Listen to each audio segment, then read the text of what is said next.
It all begins with a shot of a restaurant, where a group of men are sitting.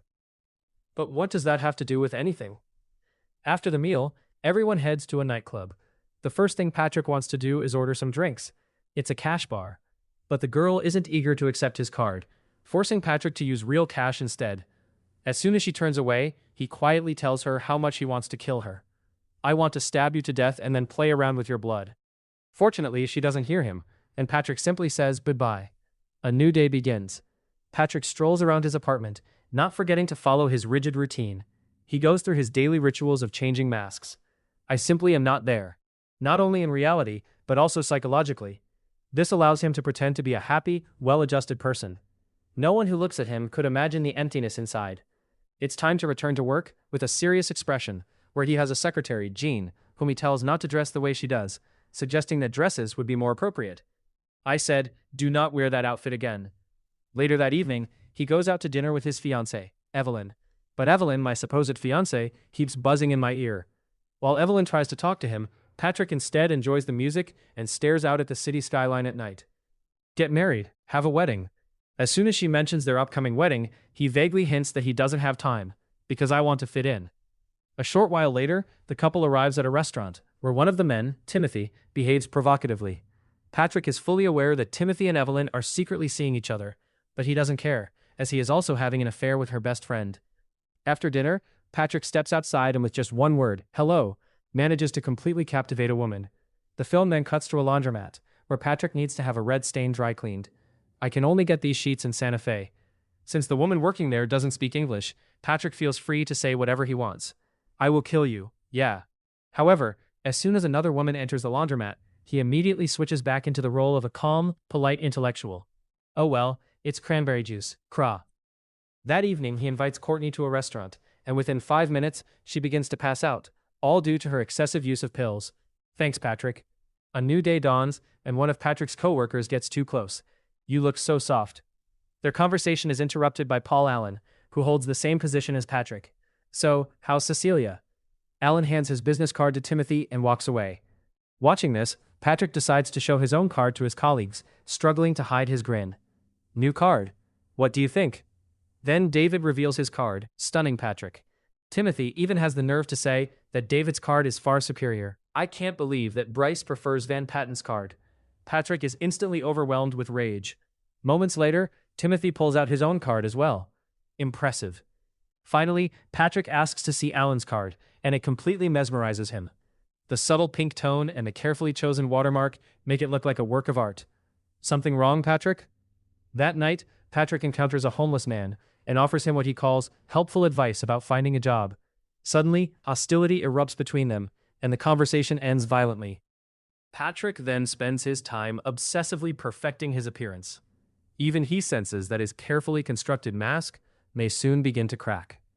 Later, he attends a party where every gesture and expression is meant to prove just how impressive he is. Despite everything, Alan somehow mistakes Patrick for another coworker, Marcus.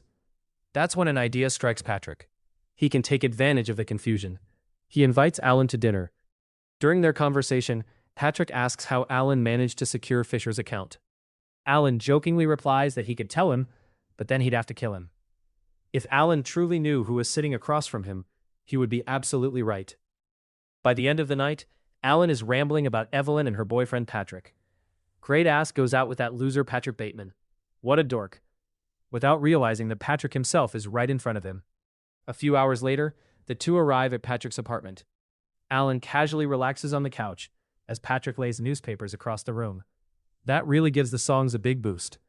Patrick puts on protective gear, turns on music, dances briefly, and then carries out the murder. "Hey, Paul," screaming. All that remains is to dispose of the evidence. To avoid suspicion, Patrick keeps his expression perfectly calm. After taking Alan's keys, he enters Alan's apartment, only to be overwhelmed with shock. The apartment is far better than his own, filled with luxury and expensive possessions. Patrick leaves a voicemail, claiming that Alan has gone on a trip. "Meredith, I'll call you when I get back." A new workday begins with upbeat music, but it's soon interrupted by a detective investigating Alan's disappearance. "Hi, Pat Bateman. Nice to meet you." The detective's questioning clearly makes Patrick uneasy, something the detective notices, though anyone would feel nervous under that kind of scrutiny. Thanks for your time, Mr. Bateman. Back at home, Patrick watches horror movies while working out at the same time. That evening, much like the night before, he launches into another monologue about how much he loves music. After that, come scenes we won't be showing. The next day begins with a dark joke. When a killer meets a girl, part of him wants to ask her out, while the other part wants to see her head on a stick. His friends are visibly shocked. Their conversation is interrupted by Lewis, who proudly shows off his new business card. Music. Patrick is stunned by how good it looks. When Lewis heads to the restroom, Patrick follows him without hesitation, pretending to offer a neck massage. Lewis turns around, confused and surprised by Patrick's behavior. I've seen you looking at me. I've noticed your hot body. Realizing that he nearly exposed himself, Patrick quickly leaves. A new day begins with yet another interrogation by the detective. Although the case hasn't progressed much, the detective proudly shows off a cassette tape he bought on the way over. Great stuff. I just bought it on my way here. You heard it. Even though Patrick secretly loves the song, he claims to hate it.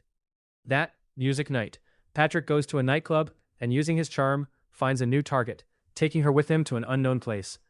Later, Patrick keeps a lock of hair in his jacket pocket while attempting to solve a crossword puzzle. Though his thoughts are clearly spiraling. You need any help? At that moment, his secretary, Jean, distracts him, forcing Patrick to invite her out to dinner. When she agrees and says she can choose the restaurant, Patrick immediately calls the place. Despite being told there are no available tables, he pretends he already has a reservation. Outside the supposed restaurant, they instead end up back at his apartment. Standing behind Jean, Patrick asks her a series of questions while holding a nail gun. I guess you could say I just want to have a meaningful relationship with. He is interrupted by a voicemail from his fiancée. Jean asks if she should leave. Patrick quietly tells her that if she stays, something bad will happen. Even though she doesn't understand what he means, she still leaves.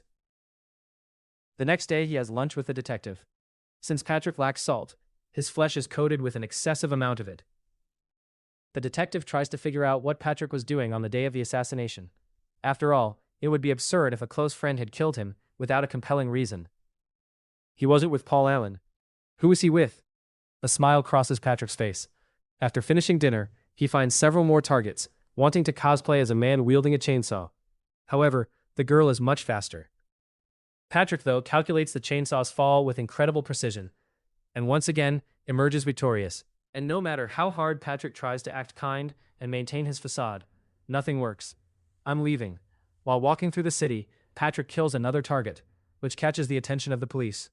An officer orders him to stop, but instead, Patrick fires another shot. The car explodes, and Patrick is struck in the blast. He rushes home at breakneck speed, killing not only a security guard, but also a janitor.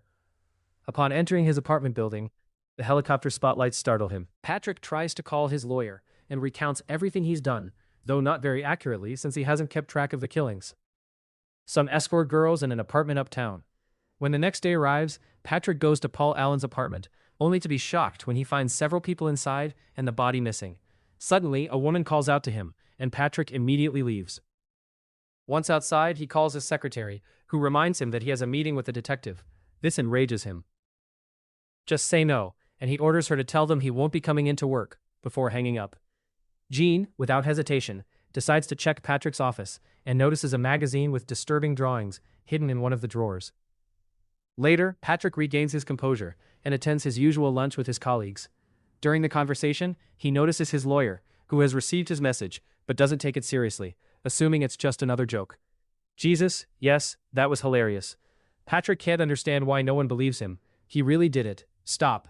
I'm Patrick Bateman. In response, his lawyer calls him Patrick Davis, which confuses him even more. Don't you know who I am? Laughter. I'm not Davis. I'm Patrick Bateman. He doesn't understand why he's being called by another name, especially since they regularly speak on the phone. His lawyer is convinced the entire assassination story is nonsense, explaining that he had dinner with Paul Allen twice in London just 10 days ago. Didn't? Now, if you'll excuse me. Patrick is left speechless. A few minutes later, he sits back down at the table, where everyone calls him Bateman. Now, Patrick is completely lost and confused about what is happening to him. Bateman. All he wants is for his pain to be acknowledged and shared by everyone around him. And that's the movie. A warm, comforting reminder that nothing matters. If you liked this video, hit like. It won't fix anything, but it will make the algorithm feel seen. Leave a comment, pretend your opinion is unique, and subscribe for more emotional stability issues disguised as film analysis.